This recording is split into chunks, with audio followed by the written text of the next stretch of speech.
ஒவ்வொரு காலையிலும் சரியாக காலை 4 மணிக்கு, இன்னும் உலகமே விழிக்காத அந்த இருண்ட நேரத்தில், ஒரு தந்தை தனது சிறிய மகனின் தோளில் கைகளை வைத்து மெதுவாக குலுக்கி எழுப்புவார். அலாரம் இல்லை, ஸ்னூஸ் பட்டன் இல்லை, எந்த சலுகையும் இல்லை. அந்த சிறிய பையனுக்கு அது ஒரு சோதனை போல இருந்தது. ஏனெனில் அவன் வயது வெறும் 10 தான். அவன் உடல் சோர்வாக இருந்தது, அவன் மனம் தூக்கத்தில் மூழ்கி இருந்தது. அவன் விருப்பம் ஒரே ஒன்று, இன்னும் கொஞ்சம் தூங்க வேண்டும் என்பதே. ஆனால் அவன் புரியாத ஒரு உண்மை இருந்தது. அந்த 4 மணிக்கான பழக்கம், அவன் வெறுத்த அந்த கட்டாய ஒழுக்கம் ஒரு நாள் அவன் வாழ்க்கையின் மிகப்பெரிய வெற்றியின் அடித்தளமாக மாறப்போகிறது. மலைகளால் சூழப்பட்ட ஒரு சிறிய கிராமத்தில் வறுமை என்ற சொல்லையே வாழ்க்கையாக வாழ்ந்த ஒரு குடும்பம் இருந்தது. அந்த குடும்பத்தில் உள்ள குழந்தைகள் முழு வயிறு உணவு என்ற அனுபவமே இல்லாமல் வளர்ந்தனர். அவர்களின் தந்தை மிகவும் அமைதியானவர், ஆனால் கடுமையான ஒழுக்கம் கொண்டவர். அவருக்கு சொந்தமாக பெரிதாக நிலம் இல்லை. இருந்த நிலமும் பலன் தராதது. உழைத்தாலும் பலன் குறைவு. வாழ்க்கை எப்போதும் போராட்டம். ஆனாலும் அவரிடம் ஒரு விஷயம் அதிகமாக இருந்தது, ஒழுக்கம். மழை வந்தாலும் வெயில் எரிந்தாலும் உடல் நலம் சரியில்லாவிட்டாலும் அவர் காலை 4 மணிக்கே எழுந்து வேலைக்கு சென்று விடுவார். அதே நேரத்தில் தனது மூத்த மகனையும் எழுப்புவார். நீதான் இந்த குடும்பத்தின் ஆதாரம், உன்னால் தான் மற்றவர்களின் வாழ்க்கை கட்டப்படும் என்று சொல்லாமல் செயலால் கத்துக் கொடுத்தார். அந்த பையன் ஒவ்வொரு காலையிலும் தனது தந்தையுடன் இருளில் நடந்து வயலுக்கு சென்றான். அவன் கையில் இருந்த கருவிகள் அவனுக்கே அதிகமாக இருந்தாலும் அவன் அதை தாங்கினான். கால்கள் மண்ணில் மூழ்கியபடி, கைகள் காயங்களால் நிரம்பியபடி அவன் வேலை செய்தான்.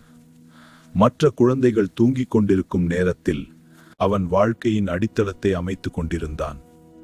அவன் தாய் வேறொரு விதமான ஆசிரியர். அவர் ஒருபோதும் சத்தமாக பேசவில்லை, ஒருபோதும் குறை கூறவில்லை, ஆனால் தினமும் உழைத்தார். காலங்கள் மாறினாலும் அவரது உழைப்பு மாறவில்லை. வசந்தத்தில் புழுக்களை வளர்த்தார், கோடையில் நூல் சுழற்றினார். இலையுதிர் காலத்தில் வயலில் உழைத்தார், குளிர்காலத்தில் அடுத்த பயிருக்கு தயார் செய்தார். அவர் வாழ்க்கையில் ஓய்வு என்றே இல்லை. ஆனால் தினமும் உழைத்தார். காலங்கள் மாறினாலும் அவரது உழைப்பு மாறவில்லை. இந்த 2 மனிதர்களையும் பார்த்து வளர்ந்த அந்த பையனுக்குள் தெரியாமலே ஒரு விதை விதைக்கப்பட்டது. அது பணம் அல்ல, அறிவல்ல, தொடர்புகள் அல்ல, அது ஒழுக்கம். அது தளராத உழைப்பு. அது எந்த சூழ்நிலையிலும் நிற்காத மனநிலை. ஆனால் அவன் மனதில் ஒரு கேள்வி, என் பெற்றோர் இவ்வளவு கடினமாக உழைக்கிறார்கள், ஆனாலும் நாங்கள் ஏன் இன்னும் ஏழைகள்? வெறும் உழைப்பால் மட்டும் போதுமா? அதற்கு மேல் ஏதாவது இருக்கிறதா? 14 வயதில் அவன் முதல் முறையாக வீட்டை விட்டு ஓடிப்போனான். நகரத்தில் வேலை கிடைக்கும் என்ற நம்பிக்கையில் அவன் ரயில் பாதை வேலைக்கு சென்றான். அங்கே அவன் முதல் முறையாக பணம் சம்பாதித்தான். அது அவனுக்கு ஒரு புதிய உலகத்தை காட்டியது.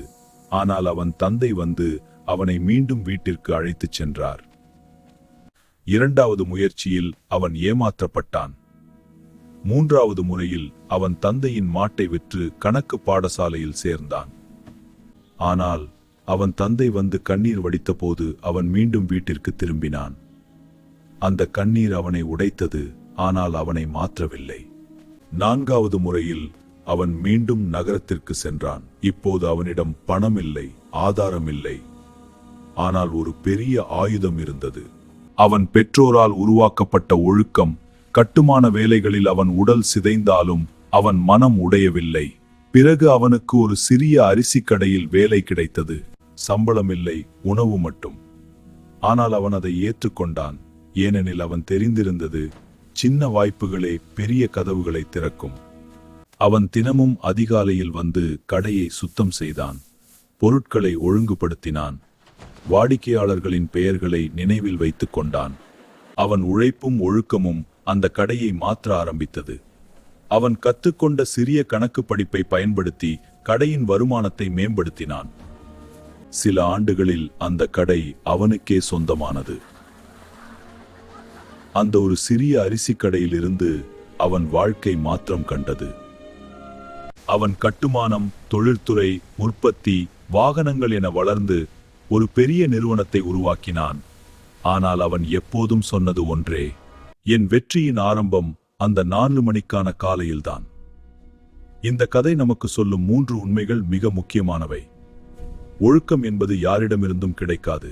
அதை நாம் நமக்கே உருவாக்க வேண்டும். எந்த உழைப்பும் வீணாகாது. அது ஒரு நாள் பலன் தரும். வெற்றி என்பது ஒரு நாள் கிடைக்கும் அதிர்ஷ்டம் அல்ல. அது தினமும் செய்யப்படும் சிறிய முயற்சிகளின் சேர்க்கை. நீ இன்று வெறுக்கும் அந்த பழக்கம், அந்த உழைப்பு, அந்த கஷ்டம், அதுவே நாளை உன் வாழ்க்கையை காப்பாற்றும். பேரரசுகள் ஒரே நாளில் உருவாகவில்லை. அவை ஒவ்வொரு காலையிலும் உலகம் தூங்கிக் கொண்டிருக்கும் நேரத்தில் யாரும் பார்க்காத உழைப்பில் உருவாகின்றன. ஆகவே நினைத்துக்கொள், நீ விதைக்கும் விதைகள் ஒரு நாள் உன் வாழ்க்கையை மாற்றும். அதனால் காத்திரு, உழை, விடாதே. ஒரு நாள் உன் கதையை உலகமே கேட்கும். இந்த கதையின் முடிவு நம்மை ஒரே நேரத்தில் சிந்திக்கவும் எழுந்து செயல்படவும் தூண்டும் ஒரு சக்தியாக இருக்கிறது. வாழ்க்கையில் நாம் அடிக்கடி தேடுவது பெரிய வாய்ப்புகள், அதிர்ஷ்டம் அல்லது எவரும் சொல்லாத ரகசியங்கள் தான். ஆனால் உண்மையில் இந்த கதை நமக்கு மிக தெளிவாக சொல்லும் ஒரு உண்மை என்னவென்றால், வெற்றி என்பது வெளியில் கிடைக்கக்கூடிய ஒன்றல்ல, அது நம்முள் உருவாக்க வேண்டிய ஒன்று. அந்த பையன் பெற்றோரிடமிருந்து பணம், சொத்து அல்லது உயர்ந்த கல்வி எதையும் பெறவில்லை. ஆனால் அவர் பெற்ற மிகப்பெரிய செல்வம் ஒழுக்கம், உழைப்பு மற்றும் எந்த சூழ்நிலையிலும் தளராத மனநிலை. இந்த மூன்றும் சேர்ந்தால் எந்த மனுஷனும் தனது வாழ்க்கையை மாற்ற முடியும் என்பதை அவன் நிரூபித்தான். நாம் பல நேரங்களில் நான் இன்னும் தயாராக இல்லை, எனக்கு சரியான வாய்ப்பு கிடைக்கவில்லை, எனக்கு உதவி இல்லை என்று காரணங்களை சொல்லிக்கொண்டு நம்மையே நிறுத்திக் கொள்கிறோம். ஆனால் இந்த கதையில் உள்ள அந்த சிறுவன் நமக்கு ஒரு கேள்வி கேட்கிறான். நீ உண்மையிலேயே முயற்சி செய்கிறாயா? ஏனில் அவன் வாழ்க்கையில் இருந்த சவால்கள் நம்மை விட பல மடங்கு கடினமானவை. ஆனால் அவன் ஒருபோதும் நிற்கவில்லை. அவன் தோல்விகளை சந்தித்தான், ஏமாற்றங்களை அனுபவித்தான், தந்தையின் கண்ணீரை பார்த்தான், பட்டினியையும் தாங்கினான். ஆனாலும் அவன் மனதில் இருந்த ஒரு விஷயம் மட்டும் மாறவில்லை, நான் முன்னேற வேண்டும் என்ற தீர்மானம். இந்த கதையின் முக்கியமான பாடம் என்னவென்றால், நம்முடைய வாழ்க்கையில் இன்று நாம் செய்யும் சிறிய செயல்கள்தான் நாளைய பெரிய வெற்றியை உருவாக்கும். காலையில் சீக்கிரம் எழுவது, நம்முடைய வேலைகளை நேர்மையாக செய்வது, யாரும் பார்க்காத நேரத்திலும் நம்முடைய முயற்சியை குறைக்காமல் இருப்பது, இந்த எல்லாம் சிறிய விஷயங்கள் போல தோன்றலாம். ஆனால் இதுவே ஒரு மனிதனை மற்றவர்களில் இருந்து வேறுபடுத்தும். உலகம் முழுவதும் வெற்றி பெற்றவர்கள் யாராக இருந்தாலும் அவர்களின் வாழ்க்கையின் அடிப்படையில் இந்த ஒழுக்கம் இருக்கும். மேலும் இந்த கதை நமக்கு ஒரு நம்பிக்கையையும் தருகிறது. நீ இப்போது எங்கே இருக்கிறாய் என்பது முக்கியமல்ல, நீ எங்கு செல்ல விரும்புகிறாய் என்பதுதான் முக்கியம். நமக்கு கிடைத்திருக்கும் வாய்ப்புகள் கூட அவனுடையதை விட அதிகம் இருக்கலாம். ஆனால் நம்மிடம் அவன் போல ஒழுக்கமும் தொடர்ந்து முயற்சி செய்யும் மனமும் இருக்கிறதா என்பதுதான் கேள்வி. அந்த பையன் ஒரு சிறிய கிராமத்தில் இருந்து தொடங்கி எந்த ஆதாரமும் இல்லாமல் ஒரு பெரிய பேரரசை உருவாக்கினான் என்றால் நம்மால் ஏன் முடியாது? அதனால் இன்று முதல் நீ உன் வாழ்க்கையை மாற்ற முடிவு செய். ஒரு பெரிய மாற்றம் ஒரே நாளில் வராது, ஆனால் தினமும் சிறிய முன்னேற்றங்கள் சேர்ந்து ஒரு நாள் பெரிய வெற்றியாக மாறும். இன்று ஒரு புதிய பழக்கத்தை தொடங்கு. அது காலை எழுவது ஆகலாம், ஒரு திறனை கற்றுக்கொள்வது ஆகலாம், அல்லது உன் கனவுக்காக தினமும் ஒரு சிறிய முயற்சி செய்வது ஆகலாம். முக்கியமானது என்னவென்றால், நீ நிற்காமல் இருக்க வேண்டும். நினைவில் வைத்துக்கொள், வெற்றி பெற்றவர்கள் வித்தியாசமானவர்கள் அல்ல, அவர்கள் விட்டுவிடாதவர்கள்தான்.